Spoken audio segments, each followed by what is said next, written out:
today on RealAgriculture.com. We're here with John Masswohl. John is with CCA. We're at the NCBA convention in San Antonio. Welcome today, John. Great, thanks, Sean.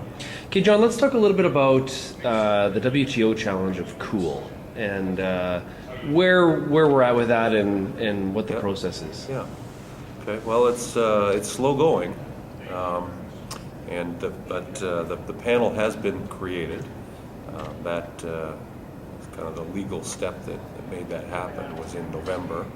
So right now we're sort of in an administrative period where they've got to select the panelists. So basically, which countries are going to decide, who's in the right, who's in the wrong.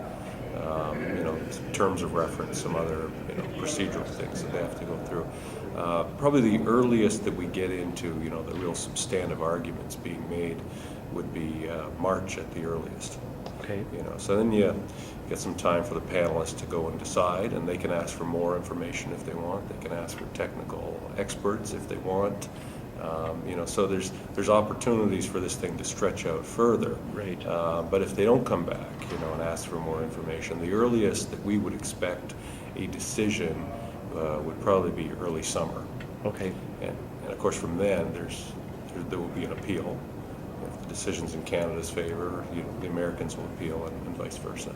So what is our main as Canada? What is our main argument?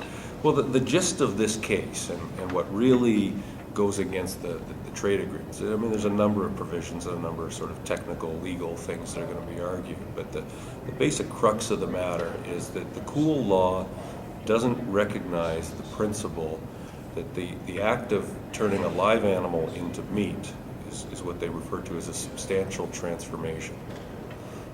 And when you have a substantial transformation, the resulting product is not to be labeled as or treated as a product from the, where the input comes from.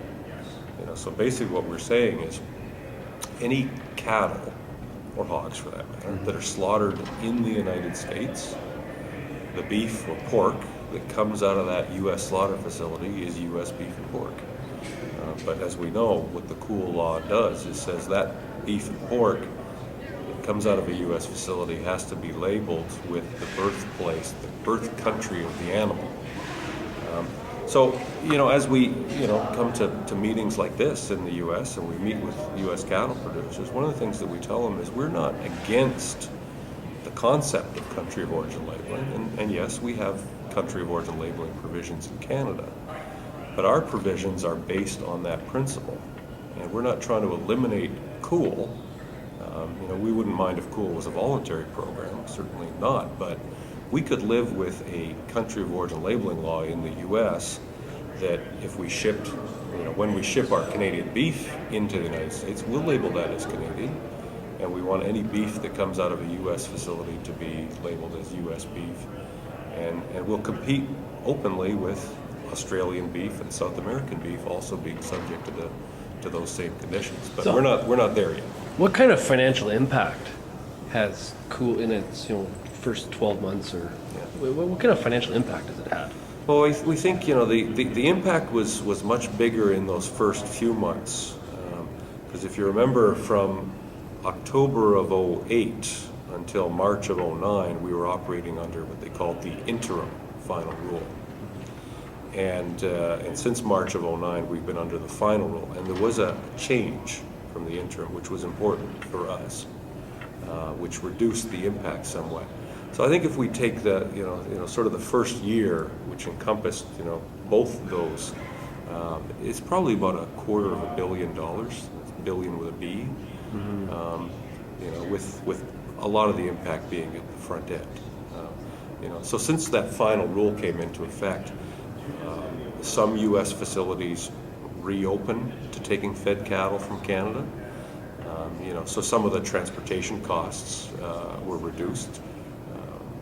What we saw originally under the initial interim final rule was a real segregation between not just the Canadian cattle and the U.S. cattle, but a differentiation between Canadian cattle fed in Canada and Canadian cattle fed in the U.S. And that change that we got in March of 2009 helped to eliminate that distinguishing factor between one group of Canadian cattle versus another group of Canadian cattle.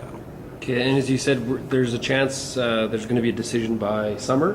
That would be the earliest we would The expect earliest. it, you know, So how- recognizing it could be stretched out Yeah. beyond that. So how strong of a case do we feel that Canada and Mexico have?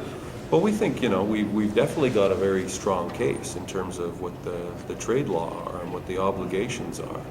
You know, I mentioned this substantial transformation. There's also another principle involved called national treatment, and that's basically you cannot treat an imported product less favorably than a domestic product, and we feel that this certainly flies in the face of that. So as we intend to prove that national treatment has been violated, you have to show the economic impact of that. So we have a strong case. What we've been spending this time doing, you know, leading up to the arguments, is actually gathering the evidence.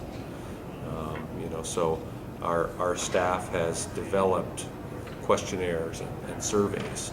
You know, so a number of Canadian cattle producers that exported feeder cattle and exported fed cattle to the U.S., many of them have been contacted and gone through this survey with us. You know, so we get the impact on the export side.